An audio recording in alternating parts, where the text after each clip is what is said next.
Kisah Nabi Muhammad Sallallahu Alaihi Wasallam, Baiat Aqobah yang pertama.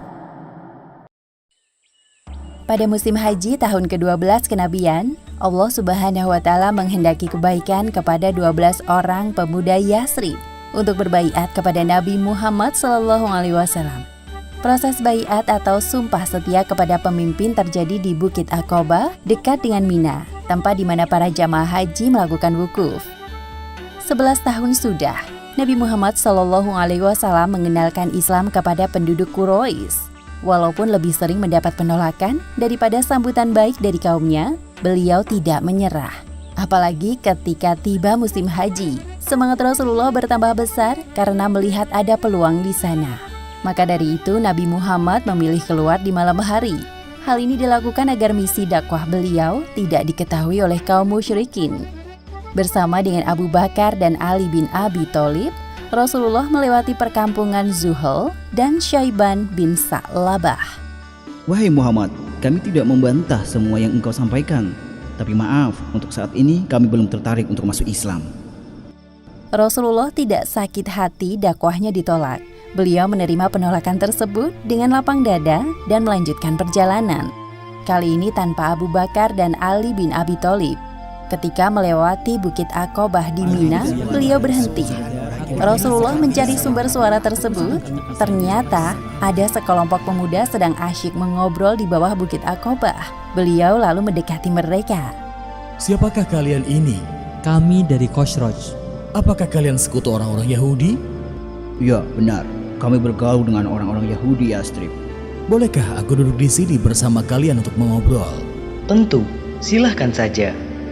Nabi Muhammad tidak menyia-nyiakan kesempatan untuk berdakwah kepada 6 orang pemuda dari Yasrib. Mereka tampak cerdas dan tidak mudah dipengaruhi. Ketika Nabi Muhammad mulai menjelaskan tentang hakikat agama Islam, pencipta alam semesta, bacaan Al-Quran, mata mereka tampak berbinar-binar. Demi Allah, orang ini benar-benar nabi seperti yang sering diceritakan orang-orang Yahudi. Nabi terakhir, maksudmu? Ya, dan aku sangat tertarik dengannya. Penjelasannya benar-benar menakjubkan. Kita harus menjadi sekutunya sebelum didahului oleh orang-orang Yahudi itu. Ketika para pemuda dari suku Khazraj berbisik-bisik membicarakan Rasulullah di belakangnya, tiba-tiba muncul bayangan peperangan antar suku di benak mereka. Suku Khazraj bersekutu dengan kaum Yahudi yang tinggal di Yasrib. Sedangkan suku Aus bersekutu dengan kaum Quraisy. Sebenarnya suku Aus dan Khazraj ini bersaudara, namun tidak jarang mereka terlibat peperangan antar suku yang dikenal dengan nama Perang Bu'ats. Situasi ini dimanfaatkan oleh orang-orang Yahudi untuk menyebarkan berita tentang kedatangan Nabi terakhir. Sebenarnya orang-orang Yahudi hanya menakut-nakuti penduduk Yasrib. Kelak setelah kedatangan Rasulullah di Yasrib, mereka enggan mengakui kerasulan Muhammad Sallallahu Alaihi Wasallam. Wahai suku Quraisy, sebentar lagi akan datang seorang nabi terakhir, nabi utusan Allah Subhanahu wa Ta'ala, dan kami akan bersekutu dengannya untuk memusnahkan kabilah kalian. Setelah berunding beberapa menit, para pemuda Yasrib menyampaikan keputusannya kepada Nabi Muhammad. Wahai Rasulullah, kami telah sepakat untuk menjadi pengikutmu dan masuk Islam.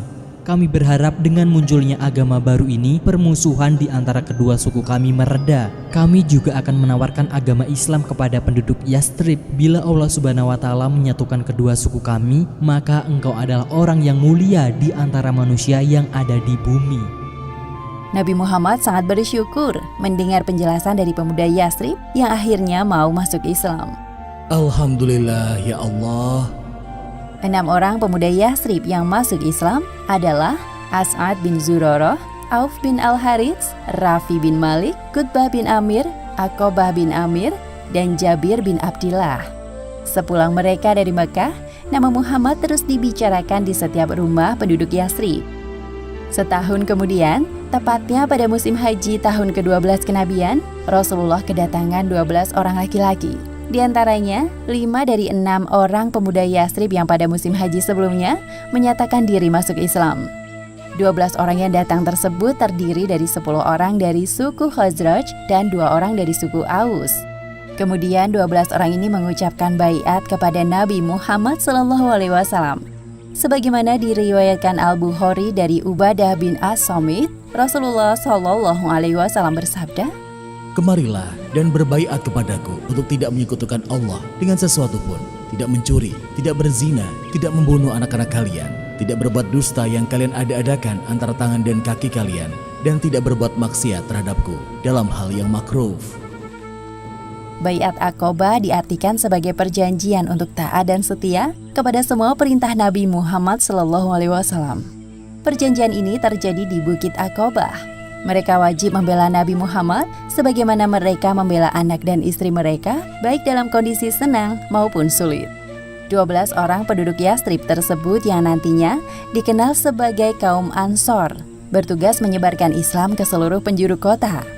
Kemudian mereka membangun sebuah tempat ibadah yang diberi nama Masjid Bani Zuraik sebagai tempat sholat mereka.